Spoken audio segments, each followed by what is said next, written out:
Good evening and welcome to the January 14th. We're off to a great start. 2025 edition of the Downers Grove Village Council. Mayor Barnett could not quite consume enough chicken noodle soup to be with us tonight, so I'll be running the meeting. Would you please all stand and join us in the pledge?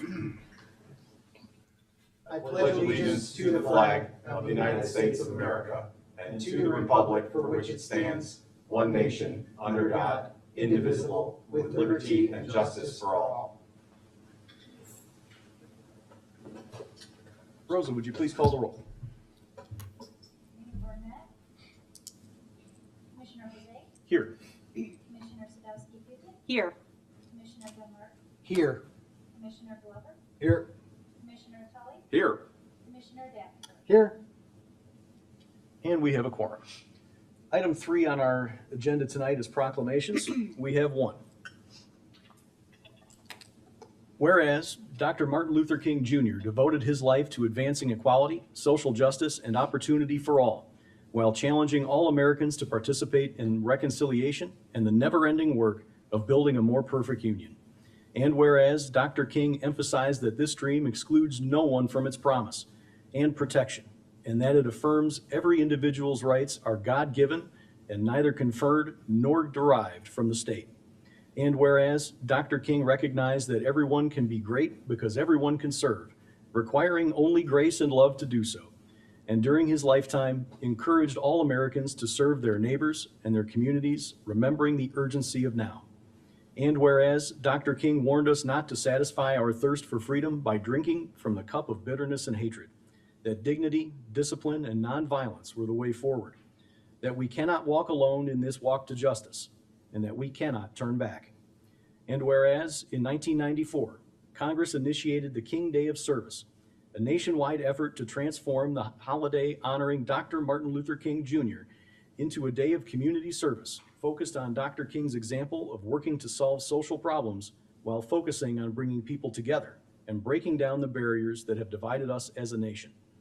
And whereas serving on the King holiday is an appropriate way to honor Dr. King, meet local and national needs, bring our citizens together, and strengthen our communities and nation. And whereas the King Day of Service is the only federal holiday commemorated as a national day of service and offers an opportunity for Americans to give back to their communities on the holiday, as well as a time to make an ongoing commitment to service throughout the year. And whereas the King Day of Service projects are organized by a wide range of nonprofit and community organizations, educational institutions, public agencies, private businesses, and other organizations across the nation. Therefore, I, Robert T. Barnett, Mayor of the Village of Downers Grove, in honor and recognition of the contributions of Dr. Martin Luther King Jr. to the advancement of equality in our country, proclaim January 20th, 2025 as Martin Luther King Jr. Day in the Village of Downers Grove, and urge our citizens to honor the memory of Dr. King, follow his example to put his teachings into action by participating in the MLK Day of Service, and to find ways to give back to their communities through www.serve.illinois.gov, www.givingdupage.org, or www.americorps.gov, and by searching MLK Day of Service. Dated this 14th day of January 2025 at Downers Grove, Illinois.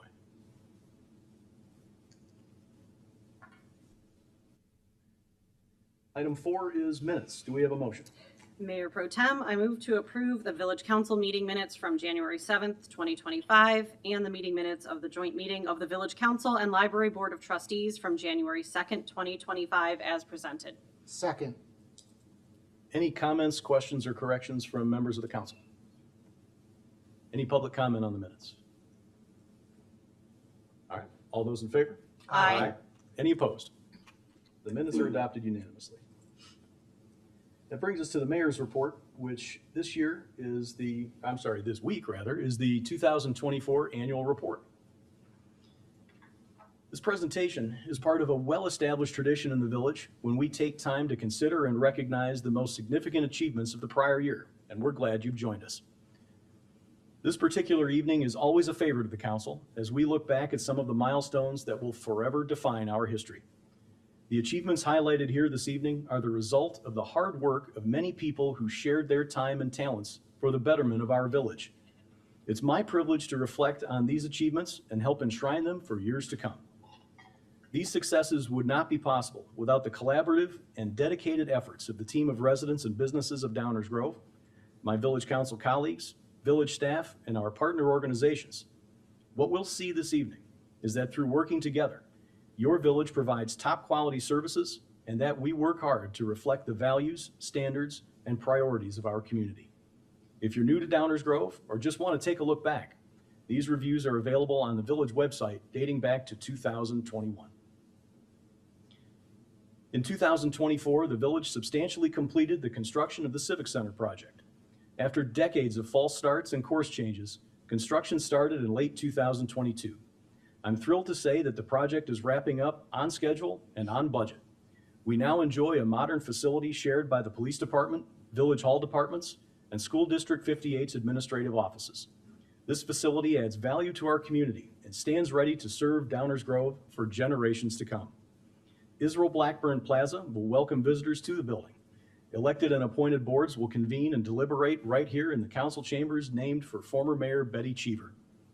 The Civic Center also includes environmentally sustainable features and will showcase the ways that local governments can work together and serve as stewards of community resources and our shared environment. The building belongs to the entire community, and we're excited about showing it off. So please join us for the Civic Center celebration on Saturday, February 8th. It will be an open house event, and we're looking forward to seeing you here. Here's a quick video showing the construction of our beautiful new building.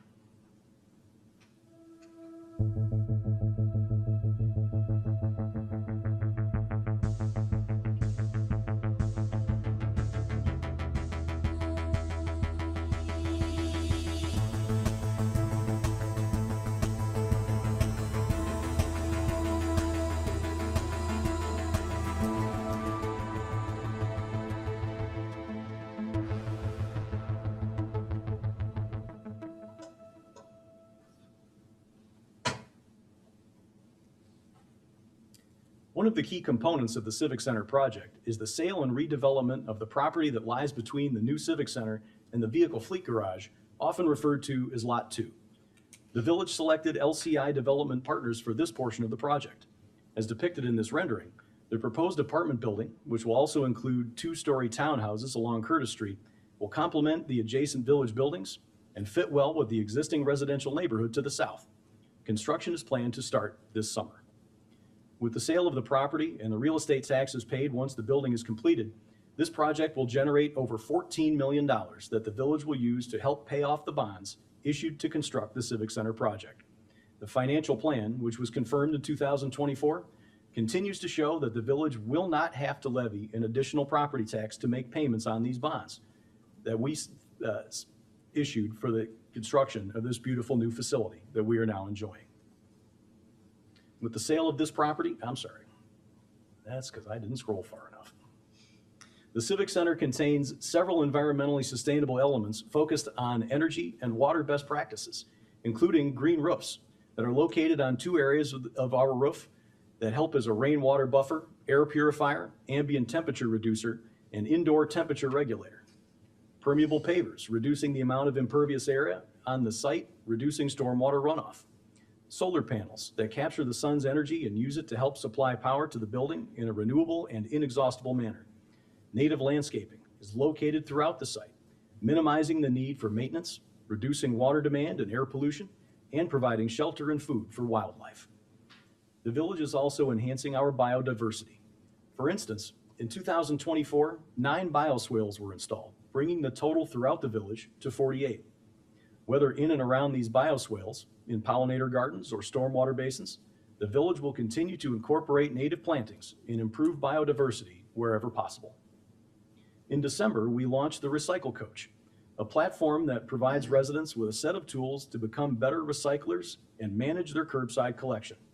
With the Recycle Coach mobile app, residents can stay organized with a curbside collection and events calendar, receive collection reminders and real-time information about service disruptions, check the proper disposal of different household items through a searchable What Goes Where tool that also allows you to search using your phone's camera, and become a recycling expert through weekly quizzes and educational materials. Thanks to our partners at DuPage County who developed this mobile app. The village converted street lights in the Esplanade Office Park to dark sky compliant LED fixtures using grant funding from ComEd. The rain barrel and native tree shrub sales continue to be popular with the community. These annual events have been a part of a successful collaboration with our partners at the Conservation Foundation since 2010. Our sustainability efforts also focus on reducing potable water consumption. Thanks to our monitoring and conservation efforts, including our innovative WaterSmart system, village-wide water consumption is down over 20% since 2012, even though our population is up. And in 2024, your village purchased its first fully electrical vehicle. This Ford pickup truck is part of our public safety fleet, and the experience gained with it will allow us to better understand and implement similar opportunities in the future.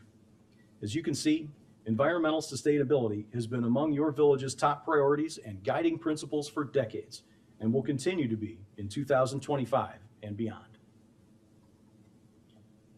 Much of 2024 was spent on the Guiding DG suite of projects. Understanding, planning for, and managing change is critical to the long-term success of our community. These Guiding DG plans will serve as a roadmap for the village to direct future growth and development, mobility, sustainability, and streetscapes over the next 20 years.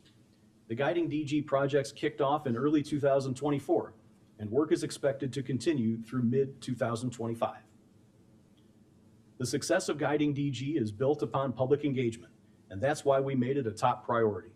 We reached out to the community by popping up events all across the village, through social media and email blasts, through targeted outreach to stakeholders and community groups, and hosting 25 public meetings of your village council.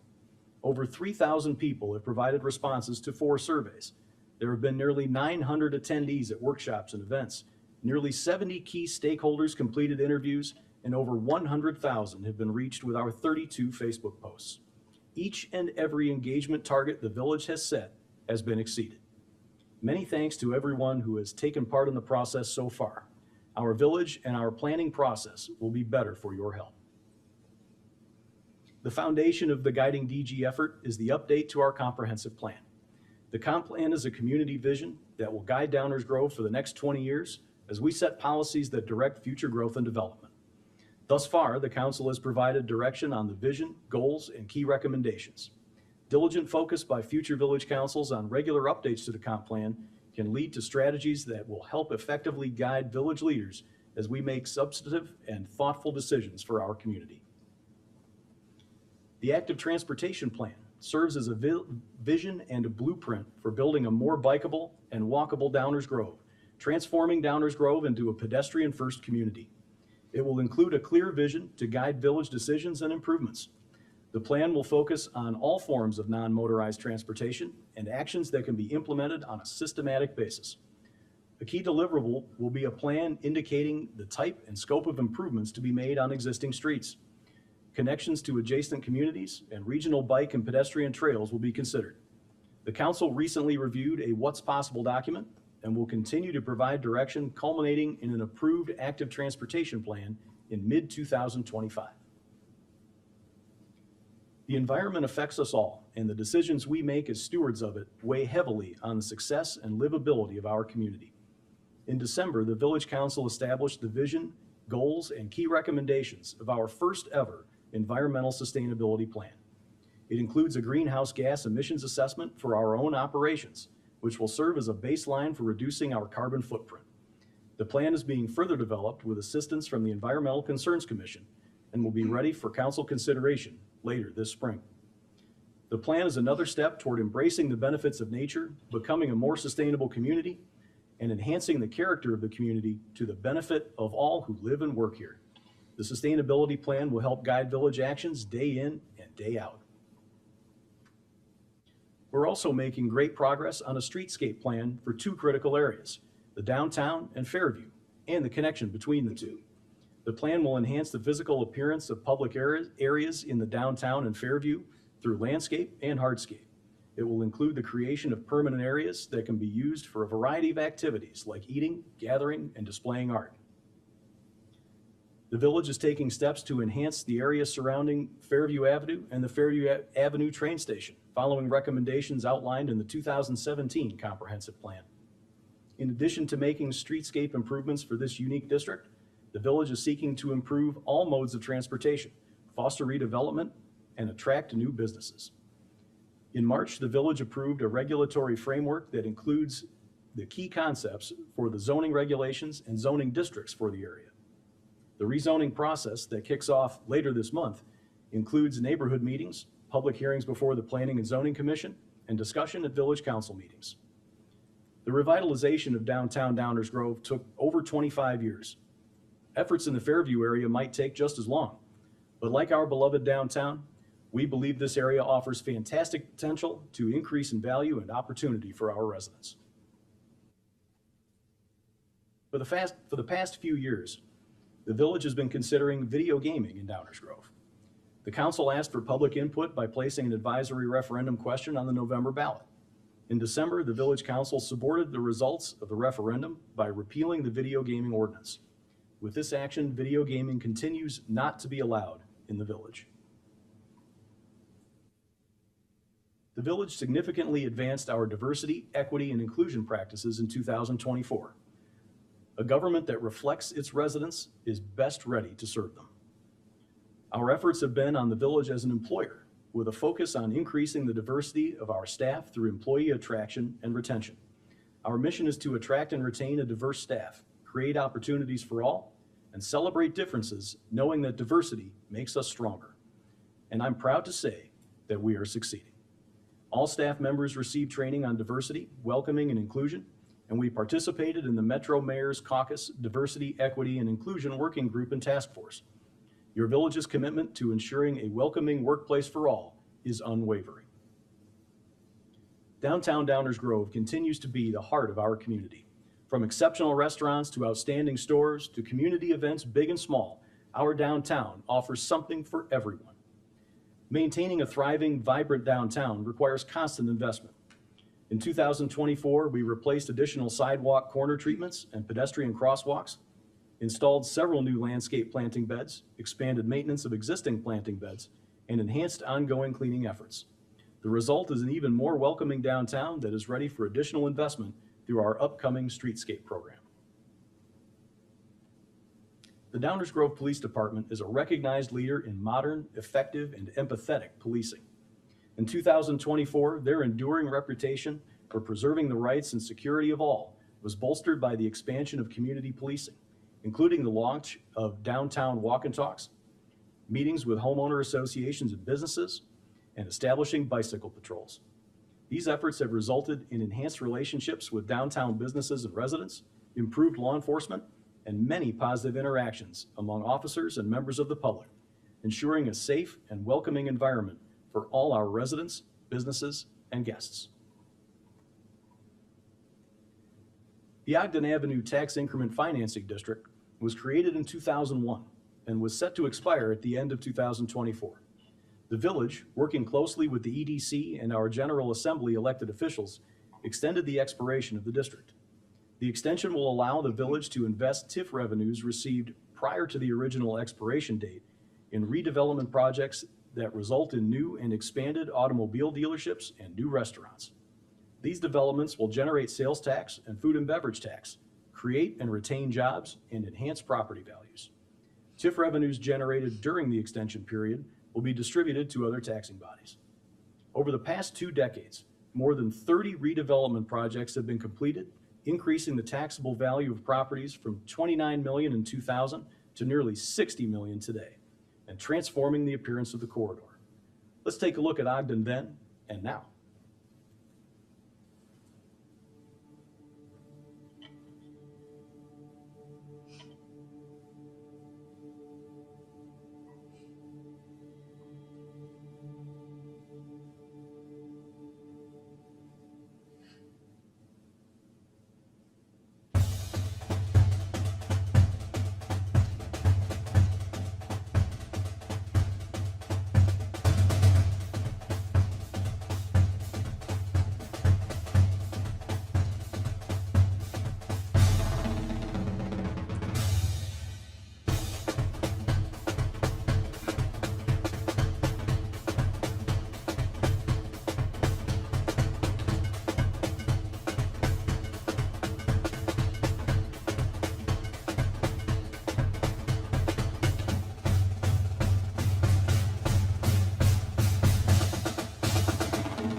In May, the Village and Perillo Motors signed a redevelopment agreement to remodel and nearly double the size of the dealership, construct a new 13,600 square foot, two-story service center, and expand the parking area. The new dealership showroom will continue to house Bentley and Lamborghini, with one new notable addition, Rolls-Royce. Construction on this expansion is underway and should be completed this summer. Andy's Frozen Custard will be coming to Downers Grove in 2025. Andy's will be located at the northeast corner of Ogden Avenue and Washington Street, replacing an underutilized site and a dilapidated vacant building with an active, attractive restaurant for all to enjoy. The impact of our partnerships with the Economic Development Corporation and Downtown Management Corporation cannot be overstated. Downers Grove enjoys a robust, diverse economy due to a constant cycle of development and redevelopment in our commercial areas. Simply put, we want you to locate your business in Downers Grove, and our partners at the EDC and Downtown Management help the Village to make this happen. In 2024, the Village budgeted nearly $1 million to the EDC and Downtown Management, and our return on that investment is manifest. More than 70% of the Village's operating budget is generated by economic activity. Only 28% comes from property taxes. Think about that. 72% of the cost of running the Village comes from something other than your property taxes.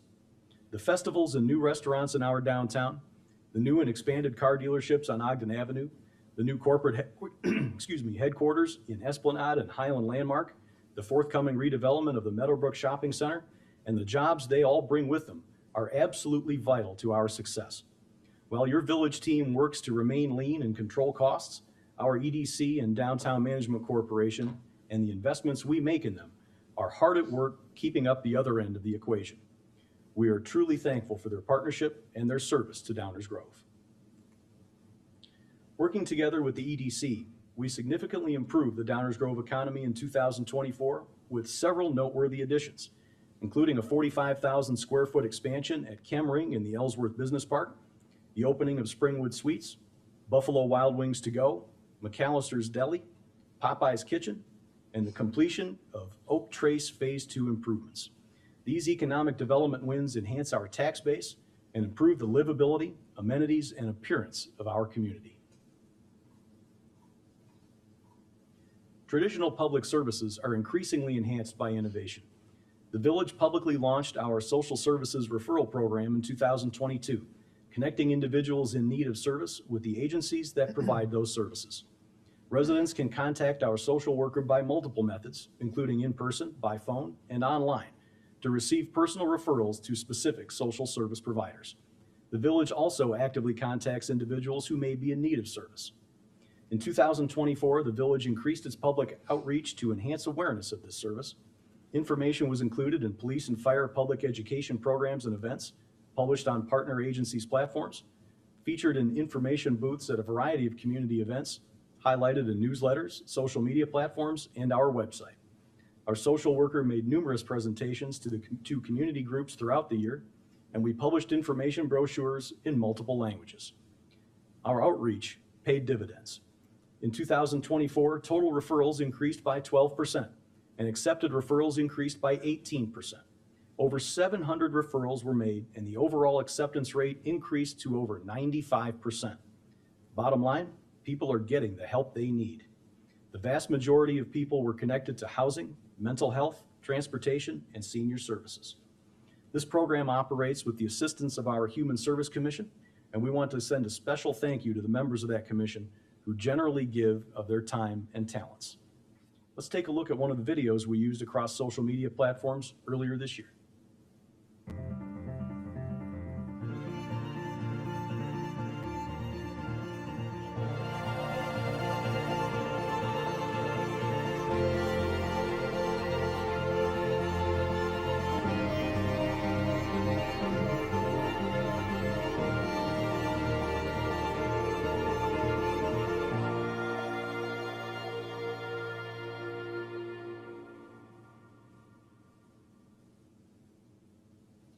The Village has worked diligently since the beginning of 2024 to comply with the Lead Service Replacement and Notification Act enacted by the state of Illinois. This law requires the village to develop, implement, and maintain a comprehensive water service line material inventory, as well as a replacement plan for all lead service lines by 2044. To date, 2,725 service lines requiring replacement have been identified, and the village now has a preliminary 17-year replacement plan and a financial plan in place to get the job done. This plan will be updated in 2025 and 26, with the final version prepared in 2027. The village effectively engaged the community to identify service lines and raise awareness, receiving over 2,000 survey responses. The village owns and operates an expansive water utility system, serving over 50,000 residents and hundreds of businesses. Over 4 million gallons of water per day are pumped through the system, which requires significant infrastructure, routine maintenance, and experienced staff to make sure it functions properly. The village purchases water from the DuPage Water Commission, an independent unit of government responsible for providing Lake Michigan water to municipalities in DuPage County. The 2024 water rate study included a model projecting the total cost of owning, operating, and maintaining the village water system. Also included were costs for the future replacement of lead service lines.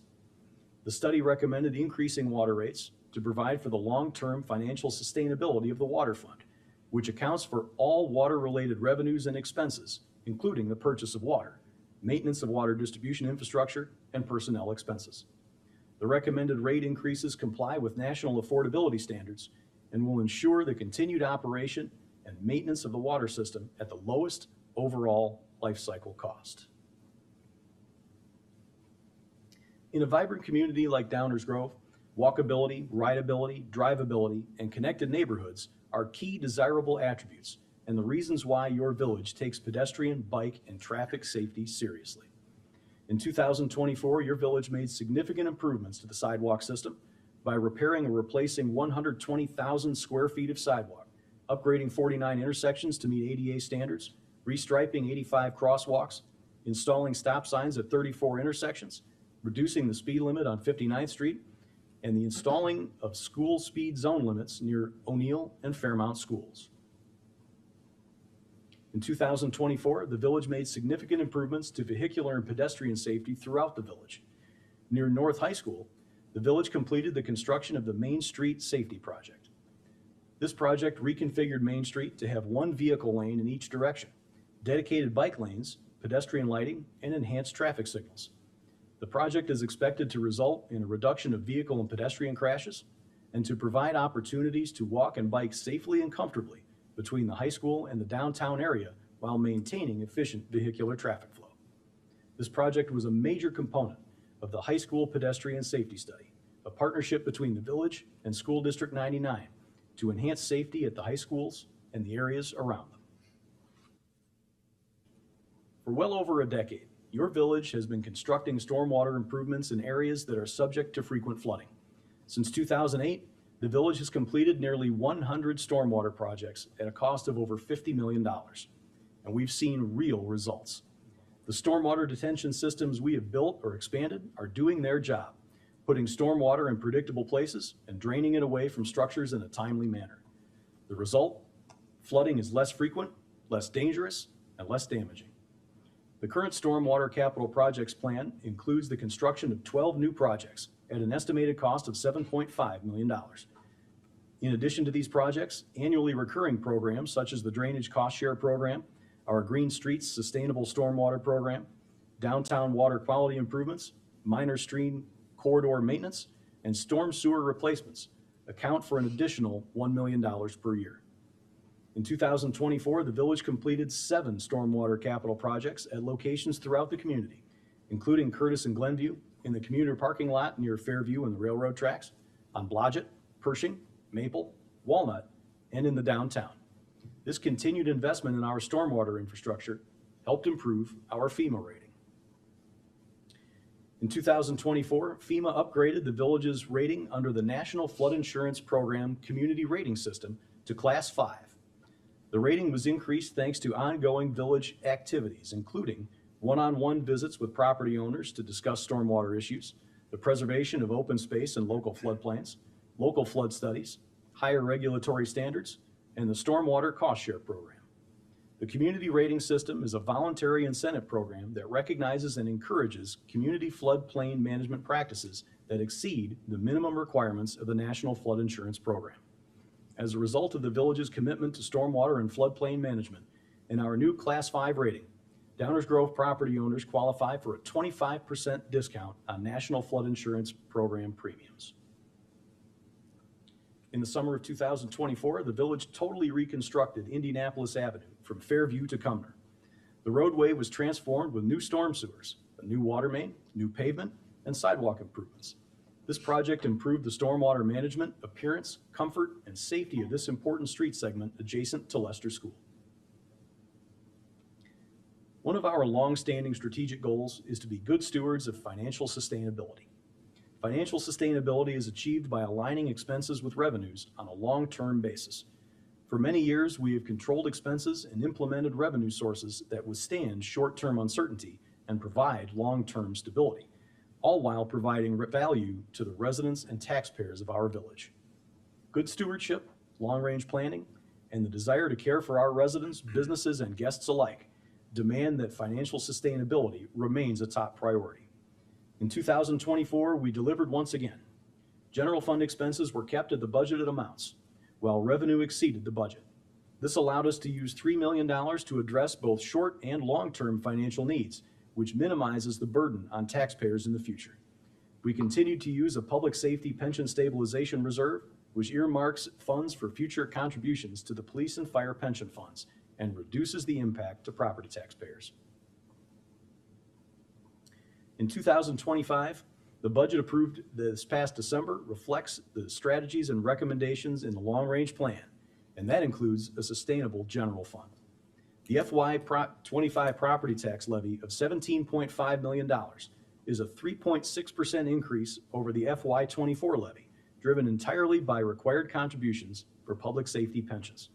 The levy for operations will remain unchanged for the 5th year running. The typical residential property owner will pay approximately $819 to the village in property taxes, about $28 more than last year. That's about $2.25 per day, a real value for the services the residents of Downers Grove expect and deserve. Accuracy, transparency, and consistency are hallmarks of any good organization, and they're what each family and each business expects of the government that serves them. For over 30 years, the village's financial work has been recognized for its accuracy, transparency, and consistency by the Government Finance Officers Association. Once again, the village has received the Distinguished Budget Award and the Certificate of Achievement for Excellence in Financial Reporting from the GFOA. In addition to outstanding financial work, there are many other instances of exceptional performance throughout the organization. And when it comes to public safety, Downers Grove is fortunate to have award-winning police and fire departments. Case in point, for the 6th year in a row, our fire department was recognized by the American Heart Association with the Mission Lifeline Gold Plus status, the highest recognition level awarded, for its coordinated, proactive system of care that turns first responders, hospitals, and other healthcare providers into a team. Additionally, Good Samaritan Hospital named the Downers Grove Fire Department as a runner-up for their annual Hartman Award. This award is given to medic crews or fire departments who exhibit excellence in the delivery of emergency care in a pre-hospital setting. We also had a few outstanding individual performances. Downers Grove police officer Samantha Glenn received the Public Sector Champion Award from the DuPage Railroad Safety Council in recognition of her actions during a well-being check on a person suffering a mental health crisis. Her training in de-escalation and mental health awareness as part of the Downers Grove Police Department's crisis intervention team played a vital role in saving a life. Following last year's devastating storms, the Downers Grove Fire Department and Lieutenant Andy Hoff were honored for their support of the Mavis Swiftwater Rescue Team's deployment to North Carolina in response to Hurricane Helene. Mavis, the Mutual Aid Box Alarm System, is an intergovernmental organization that provides mutual aid response of fire, EMS, and special team resources in the state. I mentioned earlier how the village's rating under the National Flood Insurance Program Community Rating Service was upgraded to Class 5. Many of the activities leading to that upgrade were undertaken by Village Stormwater Administrator Julie Lomax. Not surprisingly, Julie was named the Floodplain Manager of the Year by the Illinois Association for Floodplain and Stormwater Management for her outstanding individual efforts in stormwater management and distinguished local stormwater programs. As you can see, many of the successes highlighted tonight are the collective results of many people working together to achieve shared goals. Communication and information are the keys to understanding, and your village wants to make every effort to communicate with the residents, businesses, and guests we serve, and provide the information that helps us all make decisions and understand our community. We try to create opportunities to connect with us to get the information needed when it's convenient for you. There are many ways to get the latest information on village issues and operations. You can follow us on Facebook, X, and Nextdoor. There's a weekly e-newsletter with links to our website, meeting agendas, construction updates, and local events. Registration is easy with a visit to the e-news subscription page. Finally, you can register for the community-wide notifications and receive important messages from us via phone, email, and text. Please visit our website at downers.us and choose the communications method that works best for you.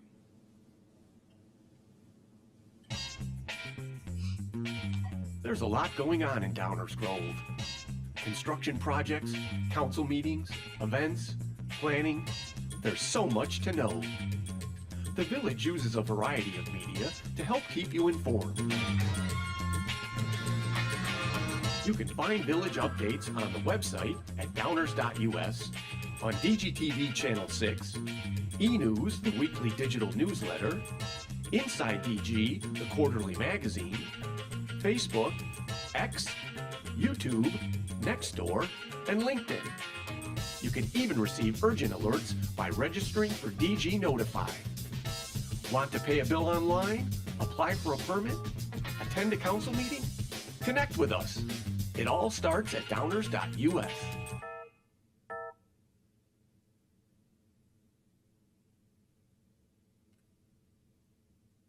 In recent years, our village has proven resilient in the face of unprecedented challenges.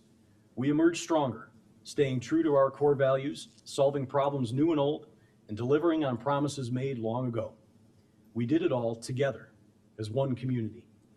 Downers Grove truly is a community that values all its members. Only by recognizing the value of each and every resident will we remain a community ready to engage the challenges that await us.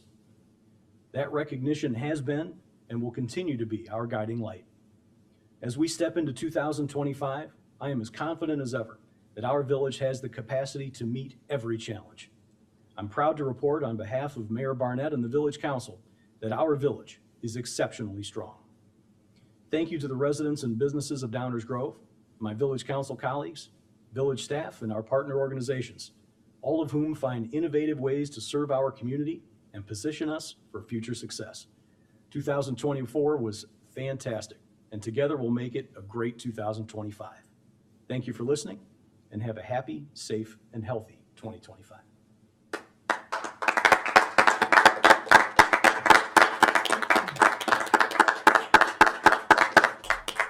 Now we'll finally get to hear from somebody else. That brings us to public comment.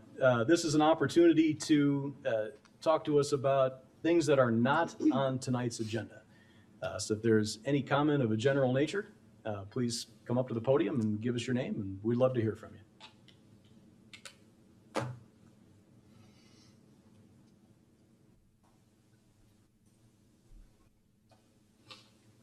I apologize if this is on the thing, but I'm watching this annual report. My name's Steve Scarlatti.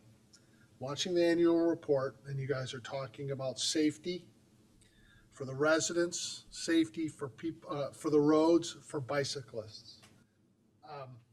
You did decrease the traffic on Main Street by lowering it down to one lane, but guess where they went? My favorite street, Forest Avenue. I can't get out of my driveway in the morning. I can't get into my driveway sometimes in the evening. So everybody, you guys have all these concerns about the neighborhood, but for some reason, you do not care about what is going on Forest Avenue. You don't care that cars are driving 40 and 50 miles per hour in a residential street with children that have moved in there. You don't care. You haven't done a thing about it. Now, I understand you're going to vote on a new building that's coming up into Downers Grove. You're going to start putting high rises down Forest Avenue in the business district. Did you do an impact study on what that's going to do to the residential single-family residents in that neighborhood? Right? I know you care about Prince. I know you care about Franklin, and I know you care about some of the other streets, because when they had an increase of maybe 5% or 10% to lift their traffic up to 250 to 300, you took action, right? You didn't care about the 1,500 or 1,700 in cars that are going down Forest. What are you going to do about all these new cars that you want to put down, all this new traffic that you want to put down on the business area of Forest Avenue? What have you done to look at what that impact will be on the single-family homes that are in that area? Anything? Because you didn't do any impact study when you decreased traffic on Main Street.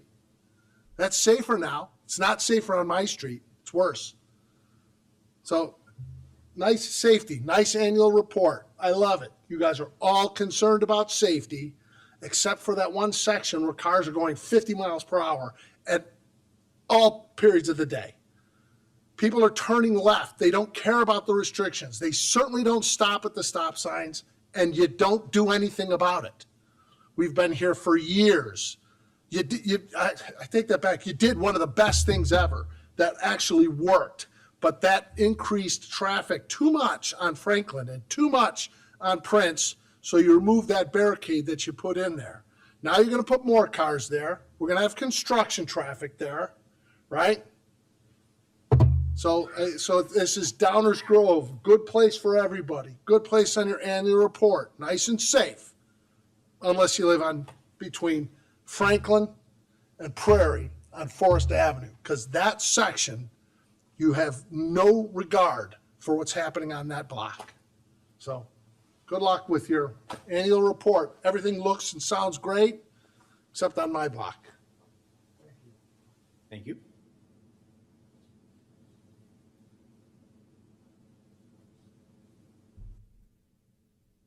Janet Winningham. I want to assure the gentleman on Forest that he's not alone. Washington Street has gotten the rest of the traffic that has come from Main Street, so we are busier. And it's kind of somewhat daunting and maybe pointless to make a comment after the annual report. Your PR folks do get to spin everything in a favorable way.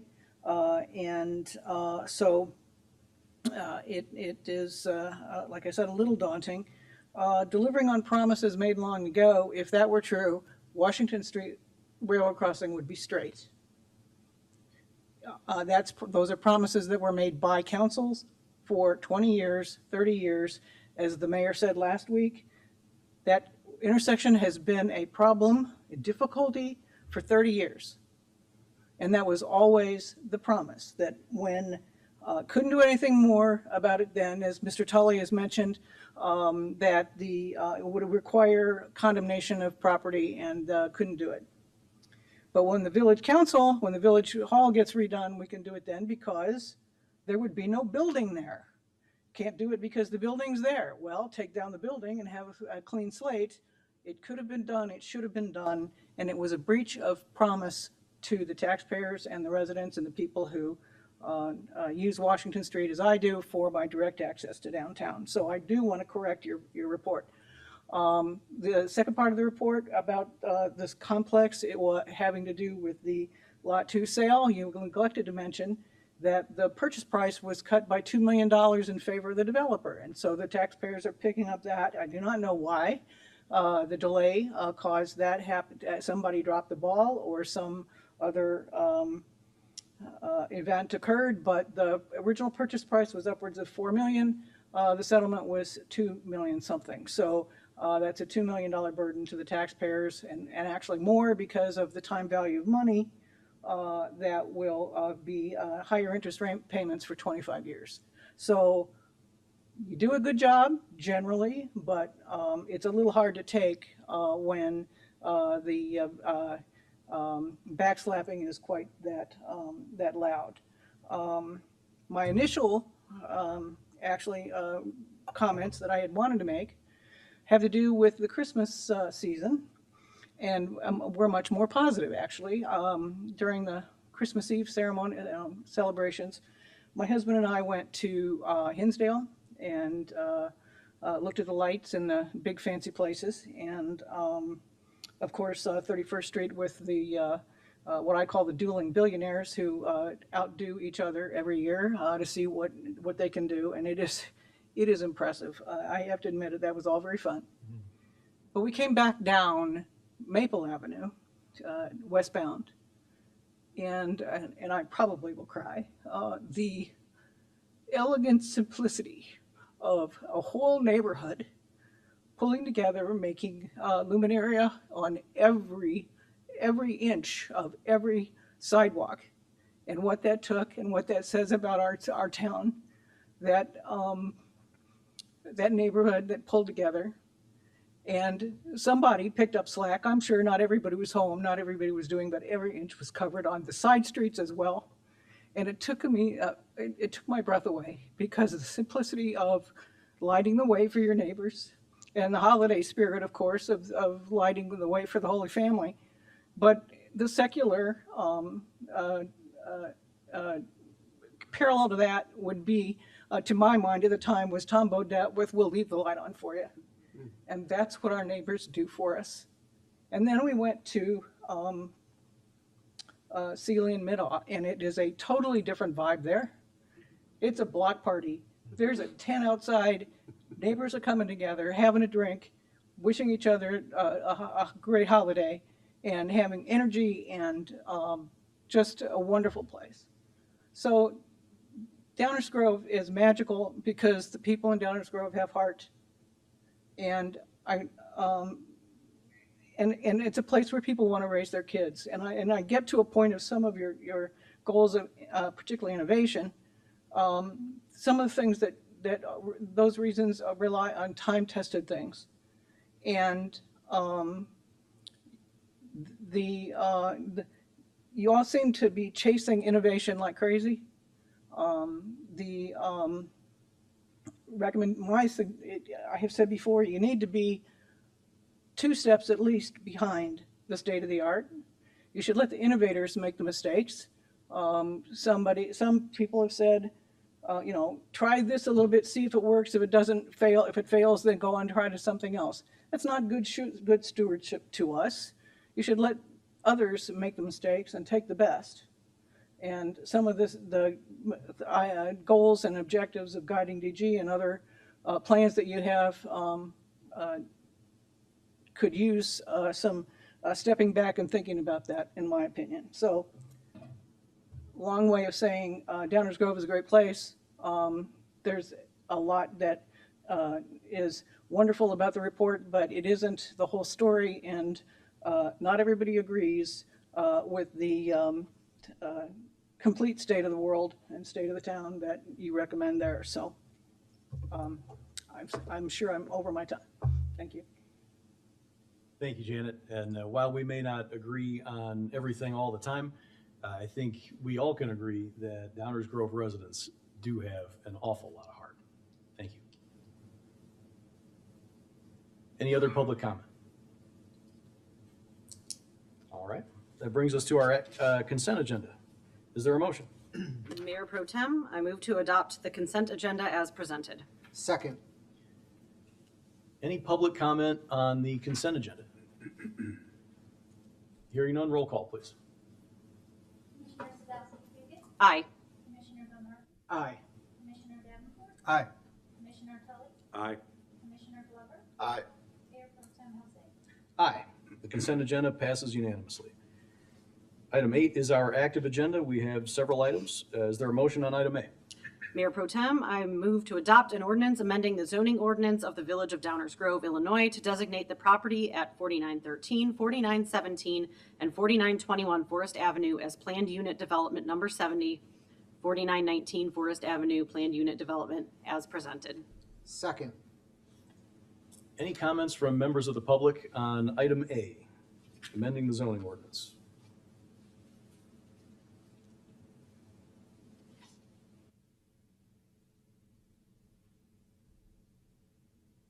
I don't know if it actually has to do with amending, but what I'm trying to understand is these properties built every square inch of the lot.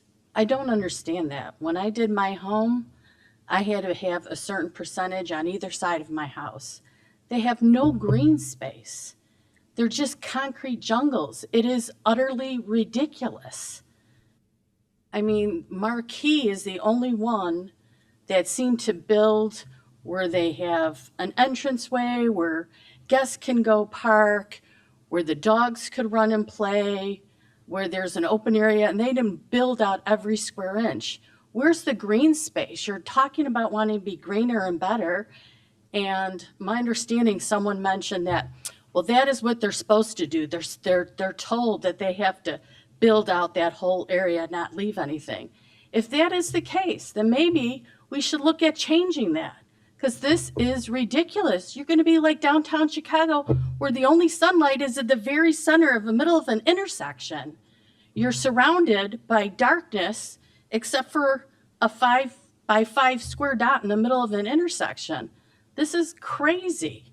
So that's all I want to say about that. This is getting a little crazy with all this building the whole time. Oh, sorry. Chlorina Greco. Chlorina Greco. Thank you. Any other comments from the public? Members of the council?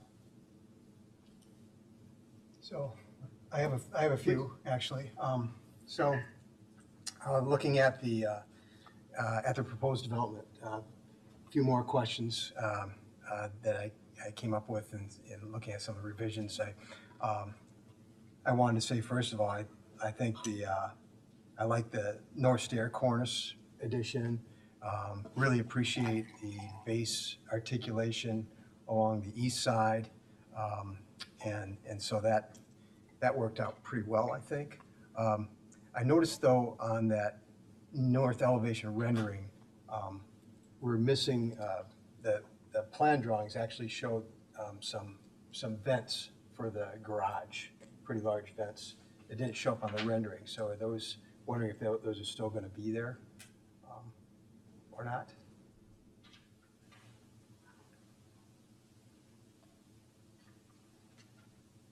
Hi, Ben Kennedy, Kennedy Man Architecture. There will be more than likely some vents, but we're looking at ways to vent through our roof and potentially all the way up. So engineering aspect has not been fully vetted yet. Okay, all right. Wondering on the south base treatment, initially, so there's currently just a small building sitting there right now, and thinking about the future and the thought that site likely won't be built up, more than likely might be open space going forward. Wondering if it'd be possible to get some of the base articulation along that south side like we just did with the east. Is that something that could easily be accomplished? Yeah, I think we can look into that, yeah, for sure. I would appreciate that.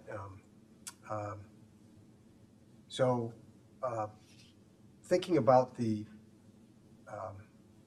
tandem parking spaces, have you got experience doing those in other buildings, and do they actually get used in that way? In a garage? I will say most of the Chicago projects that we work on and other suburban projects we work on, there's not generally tandem, Okay. but was allowed here per ordinance, so we were looking at it. Yeah, Jim Roberts from Four Corners. We thought it was a good way to accommodate some larger units and allow for two-car parking. Yes, it's not as convenient as single spaces, but it's also much more efficient. So it was a way for us to accommodate, a good parking ratio on the relatively small footprint that we had. Sure. Well, just wondered how effective, if you had any experience with that. I mean, I know, look at, sometimes in single-family residences, we end up with situations where we have to do a tandem-length garage, so it's not unprecedented, just, I was just curious. I mean, we haven't done it in any of our buildings in the past, but we've spoke to some other developers who have experience with it, and, they say that it works fine. Make it work, And that yeah. as long as, it's cars from the same household, then it's not a problem. So I did, on the design standpoint, looking at on the lowest level, the far southeast corner, the last two tandem spaces, I don't know how you'd actually be able to back up and get out of those spots. You know what I'm talking about? Yeah, it's near our wall. It's right at the wall. Correct. And there's no way to back up and out. And I'm wondering if you had any thoughts on that. I mean, I would, A couple suggestions, but. just like we've done countless times when a parking garage, yes, you do get close to the last space along the wall. We try to always give it a little extra width, which we have here, probably about 6-8 inches. I know that doesn't sound like a lot, helps every car to back out. So that's what we always try to do when we get a spot along a wall. I would think that, if the first car is gone, the second car is pulling out to its first space and therefore would be able to maneuver the same way. So I don't think the tandem space necessarily would pull out any different or park any different than the further out front space. So was any consideration given to actually taking those spots at the south end, that area, lowering it some to allow for maybe another door out to the east at that point? We have. Might help with the maneuvering. We had, we wanted to really lower the whole building, but we have floodplain issues. So we have to keep the building higher to avoid floodplain problems. Got So, it. yes, we looked into it, but that was our main culprit of getting too high. And then, to your point, that put another entry along the east. Got it. I've received some input, public input about retail development. We had a little conversation last time about this. What do you think the possibilities are in the future of some of these? This would definitely mean a change in parking, amount of parking being provided, that sort of thing, but could potentially that the common space, as well as maybe some of the parking spaces coming to the east, be taken up for, somebody could convert that to retail, potentially down the road. Do you think that the building would allow that? I'm asking you to speculate. From a operational standpoint, I'll let Jim. From an architectural standpoint, we change uses all the time. Right. We've changed in a lot of office buildings to residential. They never go the other way. But we change a lot of uses. So the only thing is, it would be a lot of, there's just some mechanical systems that would have to be changed out to do that, which is not impossible. But to the answer the question, yes, you could expand call it the amenity space. If it were a future retail space, could expand further east. Obviously, that's eliminating parking, Right. which is a different issue. Right. But yes, it could expand. It's all the same level. The only thing is our amenity space is essentially a 2-story space. It's about, Saw the that. parking is, Yeah. of course, 1 and 1. So you would have a lower height there. It looked like potentially enough. Look, you had about 9.5 feet floor to floor there. Yeah, So- I think that's okay for a 9-foot ceiling in residential. It's pretty low for retail though. Most retail is much higher. But potentially possible. It is possible. Are we at the lowest potential point to avoid stormwater floodplain issues? So, because that makes some sense. It's like, why is that sitting up higher there? If this podium were our site plan, it's almost like a triangular line covering the south west corner of the property as part of the floodplain. Well, I agree with you. In terms of the adaptable use, the space there is something that in the future could be changed in ways. And so it's, the idea that we may not be getting any retail in there now doesn't preclude the fact that down the road, the possibility that something could be converted. And so this isn't a lost opportunity per se. Just wanted to bring that up. And I also noticed on the north elevation in the new rendering, there was a change in the window door stacking at the first apartment level. At the northeast corner, the windows, the patio door and the window facing north were, in the previous rendering, were in line with everything that was happening up above. And then this time it's been That shifted. might have just been a mistake, because it should still stack. All right, because so I was wondering if you were trying to Yeah. affect an aesthetic there, and I don't think that was actually very successful. So, so it'd be good if those were brought back in line. I think for the benefit of people concerned about the height as well, that's all the questions I've got for you. Thanks. Thank you. Thank you. We've had a few comments about how many stories this is, right? And I think it's important for people to understand that the downtown business district allows by right a 70-foot height. And this project does comply with that. And any building in the downtown business district, the DB zoned areas, right, can be 70 feet high. And so there isn't a story restriction. We don't have, basically whatever you can fit underneath that 7-foot cap, right? Your 70-foot cap is okay. So it doesn't necessarily mean because it's a 7-story building that it's that much taller than a 5-story building is where I'm going with all this. It's important to understand that our zoning caps it at 70 feet. So, because we've received a few comments with some concern about that as well. So, other than that, I'm ready to approve this. I think everything's been met in terms of conditions, and it's going to be a great addition to the site or to the downtown area. Thank you. Thank you. Any other comments from the council? Commissioner Gilmore? Thank you.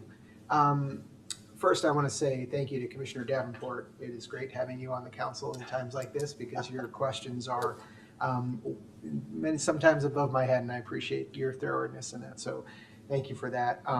I would just address the retail too. Yes, I think it would be nice. The idea that it's potentially convertible is, I suppose, a nice to have.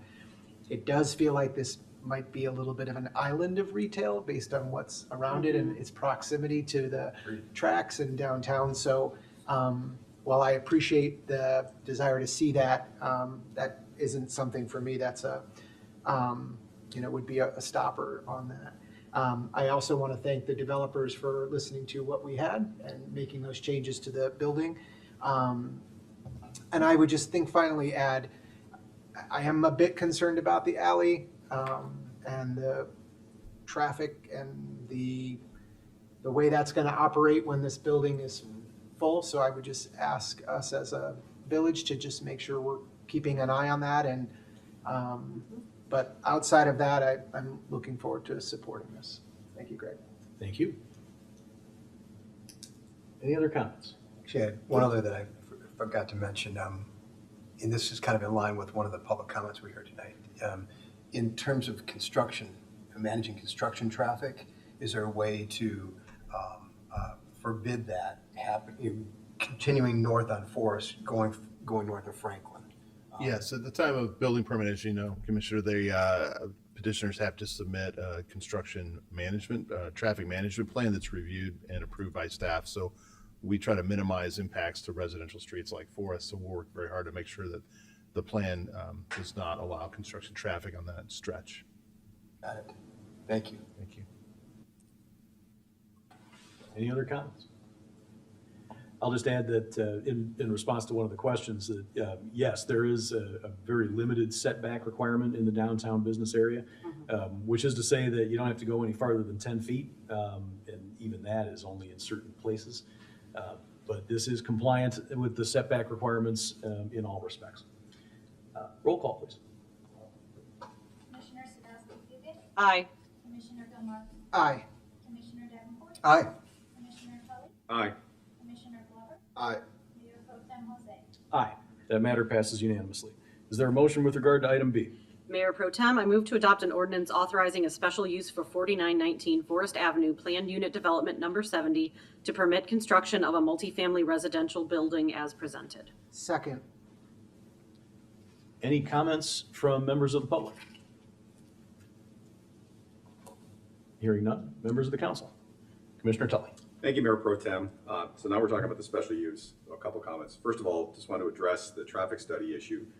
A question was asked, was a traffic study done with respect to this project? The answer is yes. It's in the package. It's done by KLOA, covers a variety of different aspects, both traffic patterns as well as parking issues. That is before us, and that was in fact looked at. That being said, Commissioner Davenport beat me to the punch about raising the issue about construction traffic. Obviously, that'll be addressed by staff when the construction site plan and building permit are issued. Clearly, anytime there's something like that going on in a residential neighborhood, we try to be especially sensitive about it. But third, and we've said this before, traffic studies are great, but they only represent flashes of points in time. So we have a traffic study that was done with a hypothetical building. We should continue to look at it once it's completed, and then for some period thereafter to see what the real impacts are on the community, and then if we need to take steps to ameliorate those impacts, we can of course do so. That area, as many fans of the village and of traffic in the community will understand, is that with some of the other activities and institutions in that area, there's constant traffic issues that we are always monitoring and working oftentimes with others to try to address.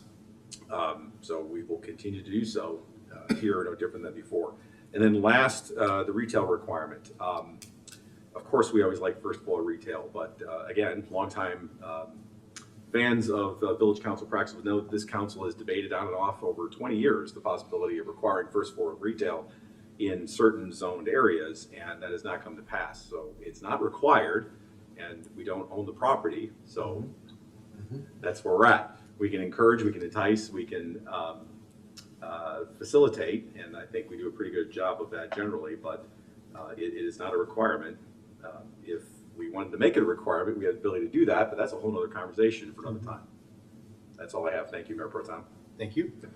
I'll just echo my council colleagues, and I want to make sure I say it loud enough for the mayor who texted me. Yes, we do have a lot of flexibility in the permitting process to make sure that the developer is complying with all of our various codes in terms of construction traffic, noise, et cetera, et cetera. So, and our staff does a very nice job in making sure that those rules are all followed. And we trust that the developer will comply. Roll call, please. Commissioner Sadowski-Figan. Aye. Commissioner Gilmartin. Aye. Commissioner Davenport. Aye. Commissioner Tully. Aye. Commissioner Glover. Aye. Mayor Pro Tem Jose. Aye. That matter passes unanimously. Is there a motion with regard to item C? Mayor Pro Tem, I move to adopt an ordinance rezoning certain property located at 4913, 4917, and 4921 Forest Avenue, 4919 Forest Avenue, Planned Unit Development Number 70 as presented. Second. One last time to members of the public. Any comments? Members of the council. I'll just wrap it up by saying to the developer, thank you for bringing this project forward in Downers Grove. We are very, very happy for your investment, and we look forward to a successful project. Second that. Roll call, please. Commissioner Sadowski-Figan. Aye. Commissioner Gilmartin. Aye. Commissioner Davenport. Aye. Commissioner Tully. Aye. Commissioner Glover. Aye. Mayor Pro Tem Jose. Aye. That matter passes unanimously. That ends our active agenda and brings us to item 9, the manager report. No report tonight, Mayor Pro Tem. Thank you. Thank you. That was quick. We don't even have the attorney on the agenda tonight. That brings us to the council member reports. This is an opportunity for members of the council to report out on goings-on in the community and give updates on other matters of their choosing. I will start to my right with Commissioner Davenport. No report. Thank you, Mayor Pro Tem. Thank you. Commissioner Glover. No report. Thank you, Mayor Pro Tem. Commissioner Sadowski-Figan. No report. Thank you, Mayor Pro Tem. Commissioner Tully. I'm going to cede my time to the Mayor Pro Tem because I think he's going to address what I would have otherwise done. So I will cede my time to you. If you'd like to jump back in at any point, feel free. Commissioner Gilmartin. I don't know what is going on here. However, if you'll indulge me, given that we had our annual report tonight, I'd like to just reflect a bit on what we've accomplished in the past year. I think we are often immersed in the work, planning, debating, making decisions.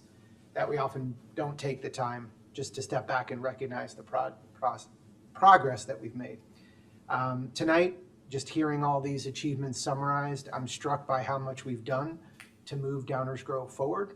And I just want to take this minute to emphasize what's been shared tonight and express my gratitude for all those who have made it possible. Some of this might be repeat, but I think it's worth repeating.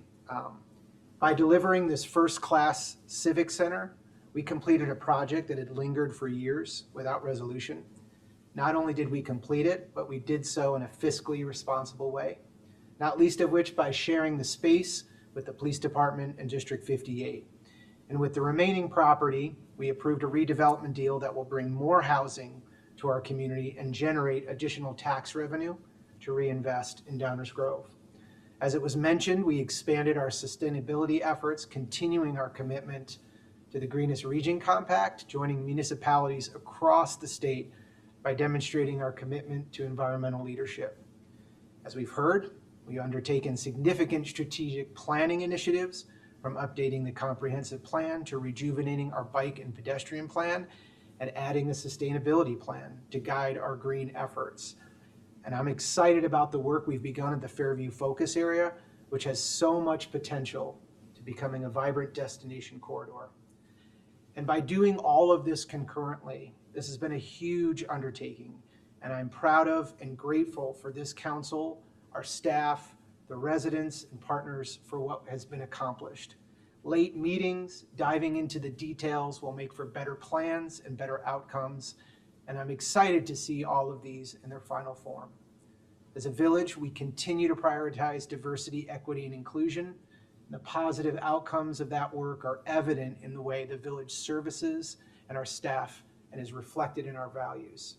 We've attracted new businesses to Downers Grove, which has not only brought that additional vibrancy to our community, but also reduced the tax burden on our residents, a win, I think, for everyone.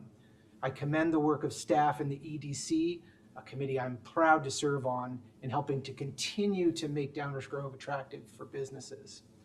And finally, as was highlighted, our social worker program has made a measurable impact, which by my math is not an 18% increase, but a 21% increase in accepted referrals year over year. That's based on 12% increase in referrals. This success demonstrates the very real difference we are making in the lives of our residents by connecting them with the resources and support that they need. I was a member of that Human Services Committee before I sat here on the council. One of our recommendations was to hire a social worker for the village. To see that go from idea to recommendation to reality and the impact that's had on our community is simply profound. What is even more impressive is that we accomplished all of these and all the other things that were discussed without raising the operational side of the tax levy. This is a testament to our commitment, to the fiscal discipline, ensuring that we meet the needs of our community while respecting the financial realities of our residents. These accomplishments did not happen by chance. They are a result of a council that sets ambitious goals, works collaboratively, and holds itself and our staff to the highest standards. Hearing tonight's annual report, I'm reminded of how proud I am of the work we have done together, and I am truly grateful to serve with this council and work with this staff to deliver all of this for the benefit of the village. Thank you. Thank you. So I mentioned earlier that I managed to check my phone once here while I got a text from the mayor. I try not to make a habit out of that, but I was checking it a lot last Tuesday. My sister and her family were evacuating from their home in Pacific Palisades, California. And we were keeping a pretty close eye on where the fire was. And unfortunately, their house was one of thousands that did not make it. My brother-in-law managed to get, I think it was one bag out of the house before the fire just got too close. I don't know what it's like to wake up some morning and only have the clothes on your back. But that's become a reality, unfortunately, for far too many people, including now my sister and brother-in-law, my niece and nephew. There are tens of thousands of people displaced, so many more impacted and threatened by the wildfires that are still burning in California. I shared on Facebook a GoFundMe that some friends of my sister had started up, and the outpouring to her and her family has absolutely been overwhelming, including from some people right here in Downers Grove.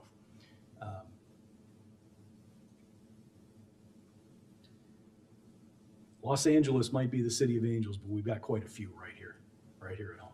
And I want to tell everybody just how much it meant to hear from you, to hear that they're in your thoughts and prayers, that many, many thanks to everybody who has contributed to the relief effort, whether it is directly to them or to other organizations. And that's where Commissioner Tully encouraged me to talk about it a little bit tonight.